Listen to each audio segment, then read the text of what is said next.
How's it going, everybody? It's Pilot Flame, and we are back with the first FPL video of the 2021-2022 season. The Premier League fixtures were announced earlier today in the morning. I think it was 9 a.m.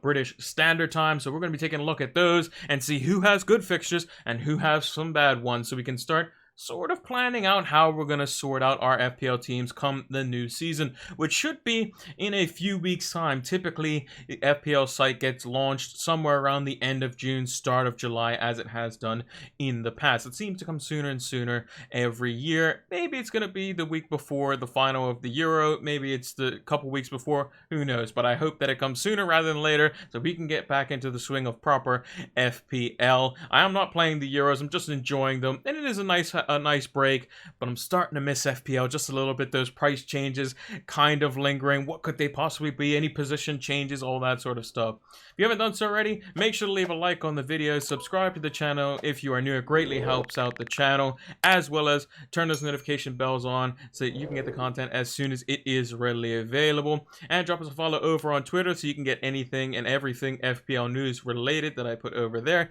And drop us a follow over on Twitch so you can follow us for our Man United career mode, as well as when we do our first stream of the season, which will be basically when I have a blank team sheet. We'll look through all the prices. Probably going to be a very long stream, but I'll let you know when that is. And basically, it's just going to be when the site's released. So make sure to come check us out for that. But without further ado, let's see what the fixtures look like for the next season.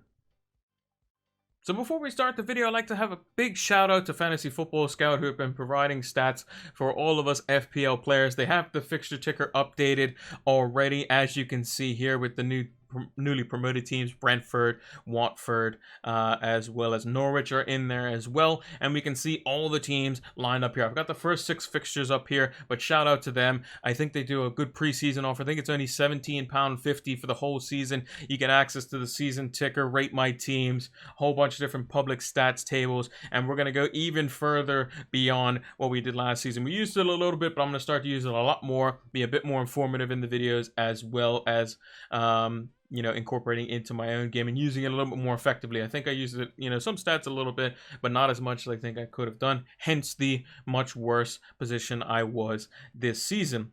However, let's sort it out by attack first, and we're going to sort by difficulty, so it's quite nice. And you get these different ratings, which you can adjust and change and sort it, but the Scout has already done that for us in terms of what they think is basically a tougher fixture. So this is the season ticker. So if you aren't familiar with Fantasy Football Scout's site, basically, if it's a dark blue, it's a very good fixture. It's a 2 basically on the FDR scale in fantasy. If it's a dark red one, then that's a very bad fixture. You don't want many of those.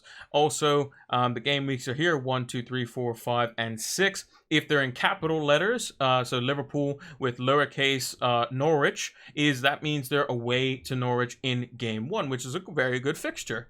If it's capital letters like this one, Burnley, that means they're at home, just so you know. And basically from the top means this is the best teams for the opening 6 fixtures for attack, and down the bottom is the worst teams for attack. So we're going to take a look at that as well, kind of get a sense of what potentially we could be looking at. So right off the bat, the first couple of things that I noticed is Liverpool, Everton, Man United. 3 teams that have very good FPL assets from last season that are in the good teams for the opening 6 games. And if we look at just Liverpool alone, they have 4 dark blue fixtures. So they have Norwich away, Burnley at home, Crystal Palace at home, Brentford away, and they also have Leeds away, who were a bit open at the back at times. So you may say that's a little bit easier of a fixture than kind of a midish one, but they've kind of ranked it as like a 3 on the FDR scale. And then they obviously have Chelsea at home as well. But 4 out of those 6, you're probably thinking you're getting some attacking returns and maybe a clean sheet there as well. So right off the bat, I'm thinking Mohamed Salah. I'm thinking, what's the price of Sadio Mane? Is he going to be 1 million cheaper than Salah? Maybe even more. Trent Alexander-Arnold, Robertson, maybe a double up on defense there. We'll have to see on that. So that kind of jumped out to me right away. The next big surprise was also United. We'll kind of bunch them into like the big 6, as it were, whatever you want to call them, but the most well-known teams in the Premier League. Leeds at home to start, then Southampton away, Wolves away, Newcastle at home, West Ham away, Aston Villa at home. Now, some of these might be a little bit more difficult. So West Ham, they played well, but will they be the same team next season? Who knows? Wolves, they have a new manager. How will they play? We don't know. But Leeds at home last time United did well. They won 6-2 and they drew 0-0.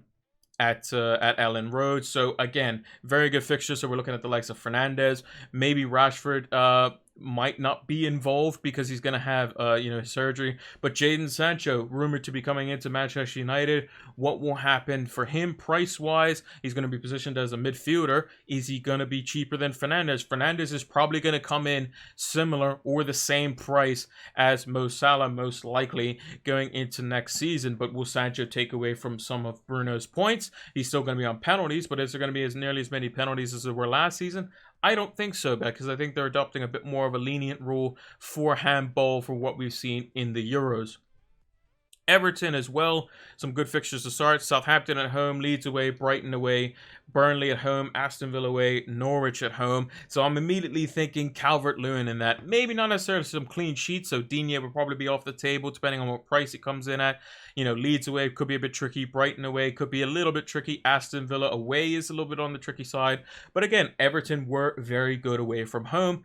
They also have something up in the air, which is their manager. Carlo Ancelotti's leaving. So is Calvert-Lewin going to play as that penalty box striker? We don't know. So we're going to have to see. But I think fixtures on paper, Calvert-Lewin could do quite well. And then another team that was very, very well thought of in the FPL community, had very good stats to, basically underlie the whole season to show that they should have been way better than what they were, XG and all those sorts of memes, is Brighton. They have Burnley away, Watford at home, Everton at home, Brentford away, Leicester at home, Crystal Palace away. So only really Leicester is probably the most tricky one on that. Everton could be a bit tricky, but the other four look to be quite good. Maybe some clean sheets there. So another thing that we're also going to be looking at, goalkeeper prices. Martinez probably going to be the Pope of last season. Pope came in at 5.5, didn't live up to the expectation. Is Sanchez going to come in and be 4.5 million? We will have to see on that front. Hopefully he does, because if we get a lot of Brighton defenders that are 4.5 million, that would be fantastic for us, because we can get a lot of nice cheap defenders in there for us. And then looking just at the promoted teams, so Watford's actually up there as well. Aston Villa at home, Brighton away, Spurs away, Wolves at home, Norwich away, Newcastle at home. Ismail Assar, somebody who was quite well thought of when he was in the Premier League, was linked to United at one point as well. Maybe some attacking returns there. We don't know what Spurs' manager is going to shape out to be. Wolves has a new manager, so that could be a little bit, bit trickier there. Watford versus Norwich, that's a championship clash from last season. Newcastle just above the relegation zone, so who knows there. And then they're at home to Aston Villa. Fans are probably going to be up for it being back in the Premier League, so we'll have to see on that. But I think maybe a Watford attacker like Sarr could be quite good. Or João Pedro, who could come in as a cheap forward. If he comes in at 5.5 million like Bamford did, maybe he does well in the Premier League. We'll see. And then Ben Foster, or whoever the goalkeeper is going to be for Watford, if it's a 4.5 million that rotates well, that could be quite crucial as well. Then moving down the pecking order, if we're just looking at some of the promotion teams for attack, we have Brentford. Don't have the greatest fixtures on paper to start. Around the middle of the table, we got Arsenal at home, Crystal Palace away, Villa away, Brighton, at home, Wolves away, Liverpool at home. So a bit of a mixed bag there. Attacking-wise, in the opening four could be okay. Arsenal, Crystal Palace, Villa, and Brighton have conceded some cheap goals over the last season. And we'll have to see how well they do on that front. But Norwich is definitely a no-go. Liverpool at home, Man City away, Leicester at home, Arsenal away in the first four, and to include Everton away in the first six. So I think Norwich is definitely a no-fly zone, as it were, for attack and defense. And then looking at some of the other big six teams, Chelsea just won the Champions League. They have a bit of an interesting start. So the first couple of fixtures you would deem would be quite good or okay. So Crystal Palace at home, Arsenal away. Arsenal, we don't know what shape they're going to come in. Maybe they're worse off than what they were last season. Maybe they're slightly better. But I think Chelsea should definitely have enough to beat them. Crystal Palace at home on opening day. That seems to be quite good as well. But Liverpool away, Villa at home, Spurs away, Man City at home. That could be just a no-go zone. If we look further ahead for Chelsea, If I keep clicking the plus symbol, they keep going up and up and up. And from game week 7 onwards, you can see Southampton at home, Brentford away. They go on a very good run, and it's very similar to kind of the way United's is. So United from game week 8 onwards has like this spell where they play Leicester, Spurs, City, Liverpool, all in like 4 to 5 games, and then they play Chelsea and Arsenal shortly after that. That's where things get a bit tricky. But in the short term, the very, very short term, first couple of weeks, Chelsea look to be okay. After that, don't look to be so great. So maybe a steer clear of maybe one asset, just something that you could move on potentially after game week 2. Or maybe if you're planning an early wild card, that might be something you could go for as well. Also, Arsenal, not the greatest fixture to start off with. So Brentford away is a good fixture to start, but then Chelsea at home, Man City away, not ideal. And then they have a okay couple of fixtures, and then Spurs with Norwich at home, Burnley away. So, but again, Arsenal is a bit hit and miss. Spurs, again, they host Man City at home on game week 1, which could be quite interesting, especially if Kane does end up going to Manchester City. That'd be a real rude awakening if Kane were to come back and score like a hat-trick against his former club. They have Wolves away, which they've never done particularly well against. Watford at home, Crystal Palace away is decent, but then Chelsea at home, Arsenal away. We'll have to see what kind of Spurs team shapes up there. But some defenses from last season to potentially target as well. So we're just going to sort it by defense here for the opening 6. Crystal Palace was one that wasn't very good. Norwich last time they had the Premier League weren't very good. Leeds initially weren't very good, and Southampton, and all of those teams are in the bottom third of the table. If we look at Southampton, they have Everton away, Man United at home, Newcastle away, West Ham at home, Man City away, Wolves at home. A bit of a mixed bag, all things considered, but some teams could definitely score in that. Leeds have, by and far, the worst defensive fixtures to open up the opening 6. Man United away, Everton at home, Burnley away, Liverpool at home, Newcastle away, West Ham at home. You would think probably at least 4 of those aren't going to be clean sheets. Maybe the Burnley and Newcastle one could be, but again, Leeds, maybe they go a bit attacking to open the season, and maybe that's what leads them to being susceptible to goals. Will Meslier come in at 5 million? Probably. Will Dallas be a midfielder? Almost certainly, yes. And just what price will their defenders and attackers come in? Bamford's probably going to see a hike in price. Same with Rafinha. We'll have to see on that front, but it may be a no-go for them as well. Looking at potential goalkeepers that could be set and forget. So I'm just going to expand this out until game week 8. Because there's a lot of managers that like the second international break wildcard, the one that comes in between game week 8 and game week 9, and you could potentially change your goalkeeper there. We'll also look at the first 4 as well. So in defense, for the opening 8, Sanchez looks to be fantastic. Burnley away, Watford at home, Brentford away, Crystal Palace away, Norwich away are probably clean sheets on the cards, and then maybe you can think about getting something versus Everton at home, Leicester at home, Arsenal at home. Have to see on that front, but that could be quite good. Maybe a set and forget with a double up in defense with Alisson in goal, and maybe like a Trent Alexander-Arnold. The only 2 fixtures that would be quite tricky to kind of navigate would be Chelsea, who don't typically score very much anyway, and then Man City at home as well. But Norwich, Burnley, Crystal Palace, Brentford, Watford, all should be quite good there as well. Some goalkeepers that we were potentially starting off with last season that are definitely going to be no-go is Southampton, who are at the bottom for defense in the opening 8. McCarthy or Fraser Forster. We don't know who's going to be in goal there. Maybe they get a new goalkeeper. We don't know. But that could definitely be a toss-up. Another one could be the likes of Watford. You could have, if Ben Foster's, let's say, 4.5, and you have Brighton's Sanchez at 4.5, maybe you could have some rotating goalkeepers there, and it wouldn't be the end of the world. So you play maybe Ben Foster in maybe game week 3 if you want to play him against Spurs. If they don't have Harry Kane, maybe they're looking a bit shaky. Brighton have very good fixtures pretty much for the most part, but you just want to cover the situation where maybe Brighton play Leicester and Arsenal realistically, and Watford play Norwich and Leeds, so that's not terrible there either.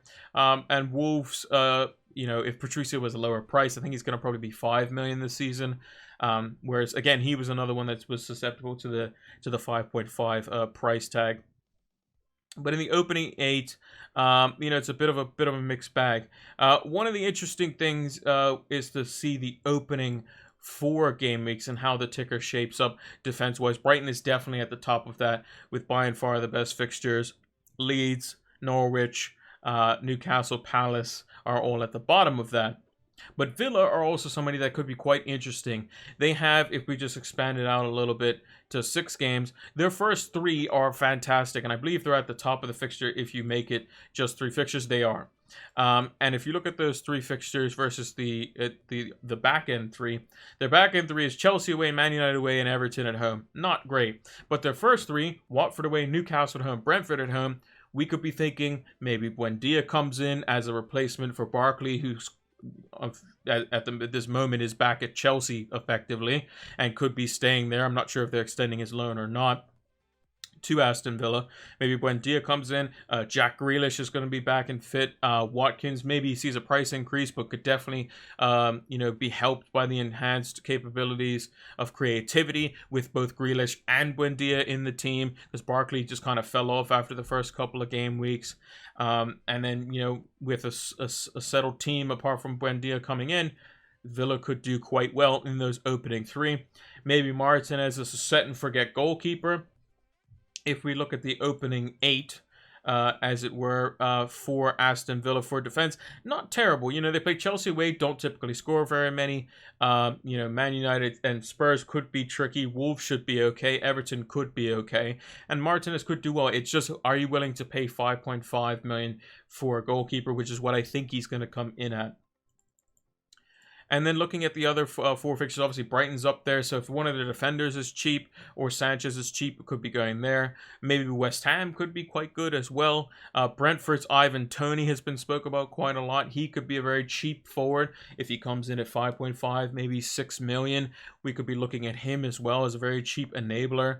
And then Liverpool's first 3 look to be quite good. It was a goal fest versus Leeds the last time they played them. Norwich, Liverpool historically have done quite well, and Luis Suarez is probably not happy that he's not playing for Liverpool when they play Norwich on opening day. And then Burnley at home, someone which they should do quite well to deal with, all things considered. But in terms of price points, it's going to be really tricky. Fernandes is probably going to be at least 11.5 million, probably closer to 12. Salah's going to be 12.5 or 13 million. De Bruyne will probably see a drop in price, and City assets are going to be interesting because their first 4 aren't great. Spurs away, Arsenal at home, Leicester away, but they do have that one game versus Norwich, which you might want to have somebody in there for just in case. Will Pep have a settled lineup for the opening few? He probably will. What price will Foden come in at? Will he play? What price will Mahrez come at? Will he play? We don't know. But afterwards, from game week 5 onwards, City's fixtures from 5 to 8 get slightly better. They have Southampton at home, Burnley away. And then if we expand it out a little bit further, Man City, if we look at their fixtures, they're kind of mixed throughout the entire season. But this nice run from 8 to 10 could be where maybe you go with a double up, if you know what players are going to be playing during that time. But that's also when Champions League comes around, so it could be quite difficult. So City's a bit of a tricky one, and I'm interested to see what their defenders come priced at, because maybe Diaz is somebody you just set and forget in your team throughout the entire season. Lastly, I just wanted to kind of touch on kind of some teams that could be surprises in the opener that a lot of people might not be talking about. And I think one of those teams is definitely Brighton.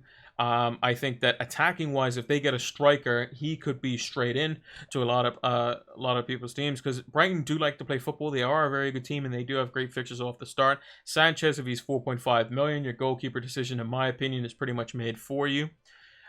West Ham, I don't think is being spoken of, enough. I think Jesse Lingard is probably going to go back there, or should go back there. I would think it'd be in his best interest to go back there, and I think they should get that deal done as soon as possible so he can get fully integrated into the team. Brentford's opening 4 could be good, but they could be a bit of a trap. As a team that did concede a few goals during their time in the Championship, very similar to kind of how Norwich were when they came up 2 seasons ago. Norwich has since which become a lot more of a balanced team, so maybe they find themselves a little bit better off, which will be interesting to see as well. And then lastly, like I said, going back on the price point things, all of these players are going to be so expensive. Bruno's going to be 12 million. Salah's going to be 12.5 million. KDB is probably going to be around 10 million.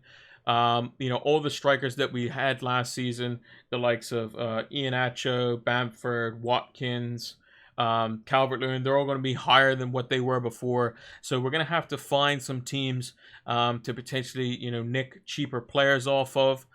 Maybe Luke Ayling comes in at 4.5. He could be good for Leeds, although his fixtures aren't great in the opener. But maybe he rotates well off another defender. We'll have to see. And it'll be a lot easier to kind of see once we have the fixtures on the FPL site and see the prices of these players. But I think the other thing could be, I'm really hopeful of Watford potentially having some good assets. Watford do like to attack. They were quite solid defensively, and they do have decent fixtures for their opening six, the fourth best among the teams for the opening six. So maybe a Sarr, maybe a Ben Foster could be in there as well. And then the no-go teams, Norwich I think is definitely a no-go. I think City, if you want one player just to have from the start for the Spurs away, Norwich at home, maybe that's Harry Kane as an example, and then get rid of him afterwards, or you just keep Kane and captain him every week because he plays for City. That could be something there. But Palace is a no-go. I think Norwich is a no-go. Chelsea, I think, is a no-go, at least for the first 6 game weeks. If you want to have somebody in for game week 1 as kind of a left field pick, and then you transfer him to somebody else. Let's say you don't fancy a mid-price midfielder there. You didn't want your City midfielder for the Spurs game, and you have Kai Havertz as an example who could be a midfielder. You have him for game week 1, and then you swap him to a City midfielder in game week 2. That could be something you could do, but then again, planned transfers are a bit iffy. But yeah, these are the fixtures. Like I said, come check out Fantasy Football Scout. I think it's £17.50 for the whole year if you do it during the off season. So make sure to get subscribed for them. I use it. You guys should too, and it definitely helps out. Kind of give a better visual of all these sorts of things. And we're going to be using it a lot more. But I'm definitely excited for the season. Liverpool look to be the clear favorites in terms of premium assets for the start. Salah's probably going to be in everyone's team, assuming that he plays, because there's a chance that he might go to the Olympics, and there's a whole story around that. So he might not play. And then Mane, how far is he going to be off price-wise? So we'll have to see on that front. So yeah, that's the FPL fixtures, or Premier League fixtures. I guess they're both the same thing. Let me know what you guys think in the comments down below, and let me know what player prices you're looking forward to the most as well. And we can have a discussion on those as well. And anytime there is player announcements, because I think that's going to be probably the next thing, is the player prices will be slowly drip fed over a couple of days, and then they'll announce the game has been launched. So we're fingers crossed, hopefully we get that soon, because that'd be very interesting to see. We do a lot more streams, a lot more tinkering, and that's kind of the fun of FPL as well. And that's going to do it for the Premier League fixture announcement. If you haven't done so already, make sure to hit that like button, subscribe to the channel if you're new, and turn the notification bells on so you can get the content as soon as it is readily available. It greatly helps out the channel and will help us grow for the future, as well as leave a comment down below as to which fixtures you're most intrigued about for a team or for a player. I'm very interested to see who the manager is going to be for Everton, because that could make or break Calvert-Lewin, as he does have pretty good fixtures to open up the season, as well as Liverpool. I think they could be quite good as well. Trent Alexander-Arnold, Salah could be easy shoe-ins for our FPL teams at the start of next season. Also, give us a follow over on Twitter so that you can keep up to date with all and any FPL news that we find out, and I'll post it and retweet stuff as soon as it is available.